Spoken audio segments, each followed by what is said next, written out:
আমি সিএন চ্যানেলকে ধন্যবাদ জানাই যে তিনি আমার বাড়িতে এসে আমাদের সমস্ত কিছু সব চ্যানেলের মাধ্যমে তুলে ধরেছে। কাঠগড়ায় অভিষেকের সেবাশ্রয়, প্রথমেই ভুল চিকিৎসা, যার খেসারত দিতে হলো এইভাবে। সারা জীবনের মতো পঙ্গু হয়ে গেলেন মহেশতলার 7 নম্বর ওয়ার্ডের বাসিন্দা মালতী বিশ্বাস। এই খবর সিএনএ সম্প্রচার হতে নড়ে চড়ে বসে প্রশাসন। এই কঠিন পরিস্থিতিতে পাশে দাঁড়িয়েছে সরকার, কথা বলেছেন খোদ স্বাস্থ্যমন্ত্রী, দিয়েছেন সব রকম সাহায্যের আশ্বাস। তার এই করুণ কাহিনী বিভিন্ন সমাজ মাধ্যমে ছড়িয়ে দেওয়ার জন্য সিএনকে ধন্যবাদ জানিয়েছে মালতী দেবী ও তার পরিবার। আমাদের স্বাস্থ্যমন্ত্রী আশ্বাস দিয়েছিল এই সমস্ত কিছু দেখে, তার কাছে আমার ছেলে গিয়েছিল, তিনি আমাদের সাহায্য সহযোগিতা করবেন, সেই জন্য তিনি আমাদের সম্পূর্ণ আশ্বাস দিয়েছেন।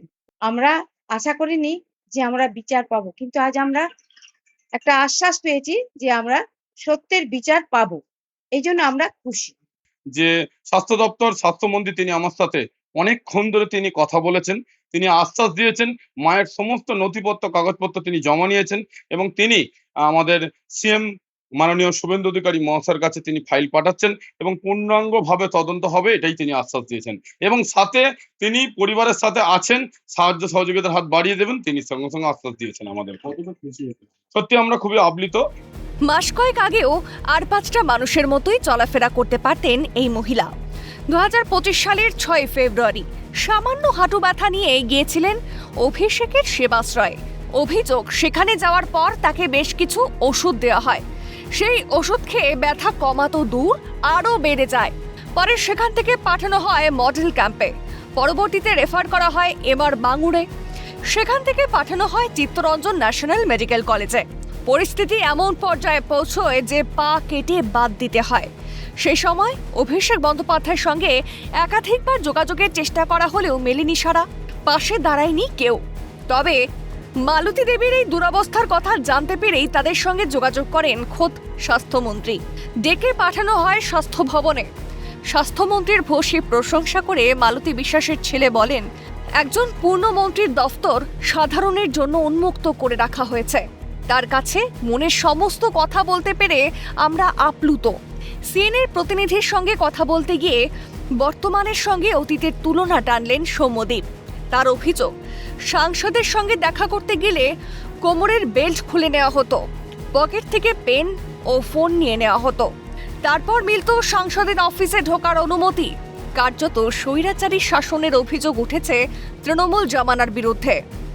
যখন এমপি সাহেবের অফিসে যেতাম, সেখানে আমার কোমরের বেল্ট খুলে নেওয়া হতো, পকেটের পেন নিয়ে নেওয়া হতো, আমার পকেট থেকে ফোন নিয়ে নেওয়া হতো, এটাই ছিল তার সিস্টেম। আর একটা পূর্ণ মন্ত্রীর কাছে যখন গেলাম, তার অবদ্বারে তার সাথে অনেকক্ষণ ধরে ফেস টু ফেস কথা বলে মনের সমস্ত কথা আমরা তাকে জানাতে পেরেছি।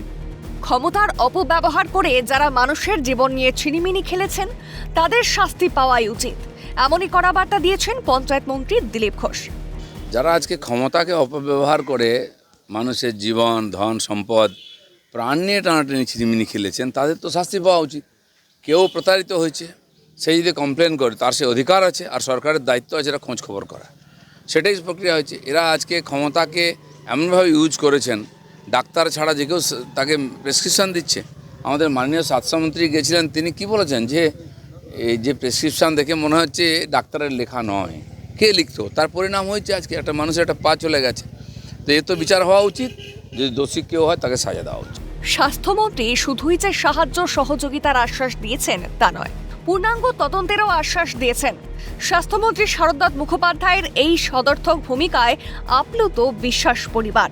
তদন্ত হলে কোন রাঘব বোয়াল জালে ধরা পড়ে সেটাই দেখার। সর্বোপরি অভিষেক বন্দ্যোপাধ্যায় কি পরিণতি হয় তা দেখার অপেক্ষায় গোটা বাংলা। রাজীব নস্করের রিপোর্ট, ক্যালকাটা নিউজ।